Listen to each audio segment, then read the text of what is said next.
Welcome to the stage, Chairwoman of the East-West Tea Company, Bachan Anthony.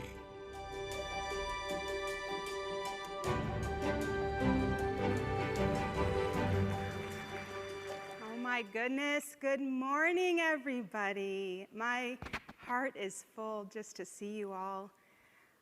What an incredible privilege and blessing to be here with you all, especially during these times, to be able to share and connect with one another.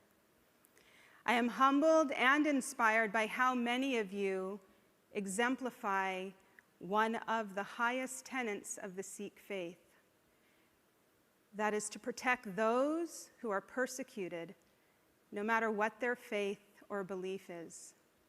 Thank you for your incredible work that you do. I am very, very humbled to be in your presence. I am second generation Lebanese American Sikh. In the early 70s, my parents chose the Sikh faith. Both came from good socioeconomic backgrounds, yet were denied jobs in mainstream America because of their religious faith. At that time, we didn't have Brian to advocate, so what do? Whatever you cannot cross, you bypass. The general response to their job interviews was, if you shave your beard, take your turban off, cut your hair, remove your religious clothing, we will happily hire you at this bank, at this corporation, at this place of employment. However, as it is with everyone in this room, their faith was non-negotiable. As a result, they started their own businesses, which is a privilege that many religious minorities around the world do not have, but we have here in America. With no religious or cultural boundaries, their company became successful in every way, not only by supporting our family, but thousands of people globally, from the Navajo and Hopi nations to Hong Kong, from Poland to Bali, from China to India, from Thailand to Mexico.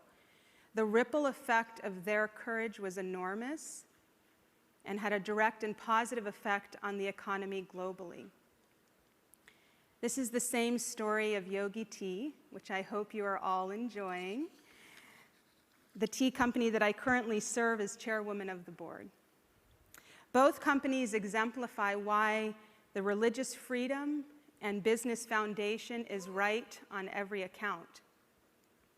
Yogi Tea was started because our community loved delicious food and great tea, but also had a very difficult time gaining employment because of how we look. We poured our hearts into every cup of tea, and over the decades, Yogi became a household name and the largest herbal tea company in the world. And now, years later, we manufacture billions of tea bags a year. Just as incredible is the fact that we did this without any external investment, but actually our hard work. We built it with our hands, with our love, and honestly, with our freedom to be able to do so. As Sikhs, our values, business ethics, and conduct are paramount to the foundations of our success. Our businesses were created to provide a much deeper impact by creating goodwill, which is God's will. The highest and greatest expression of profit is service. This life of service generates prosperity for the collective economy. Yogi Tea has built schools and bridges and regenerative farming around the world as a service to those that grow for us, that serve our company, and that we do business with.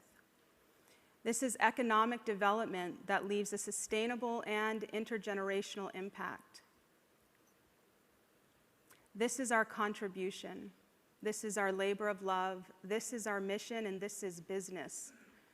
Being motivated by our faith, spiritual practice, and religion brings wealth and prosperity to people of all faiths and all beliefs. Fast forward to 2021. As you saw in Brian's credible video this morning, religious freedom and openness is now the trend and the future for corporations globally.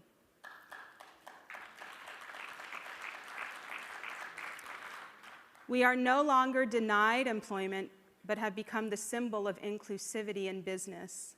We have come a long way, and there is so much hope in the present moment and the future as we lead through the lens of oneness and radical compassion. It is imperative that our personal practice, our professional practices, and our spiritual practices are aligned. They are not a separation, but rather a trifecta of body, mind, and spirit.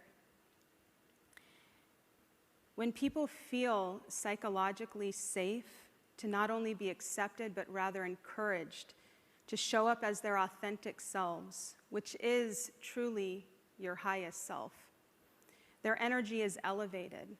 It's now elevated from those lower level energies of fear, of insecurity, and it raises it to that energy of love, compassion, kindness, creativity, and abundance. And that energy is manifested in the heart center. And it's in that heart center that we bring creativity. And that creativity ultimately affects the bottom line. We generate inspiration in the heart center. We generate our magnificence and magic, which is ultimately, again, the greatest output for any business. Being inclusive brings out all of the greatest aspects of religion and culture. When we include all faiths and cultures, we receive the benefits of all their values, higher principles, and work ethics. In closing, I would like to say thank you. Thank you for being the lighthouse to all that you serve and all those you inspire. Thank you for showing up to serve your life's purpose and mission. Thank you for being participants in creating wealth and prosperity globally through your businesses, enterprises, and foundations. It is my prayer that we all continue to love, to serve, and to uplift. Peace to all, life to all, love to all. Thank you.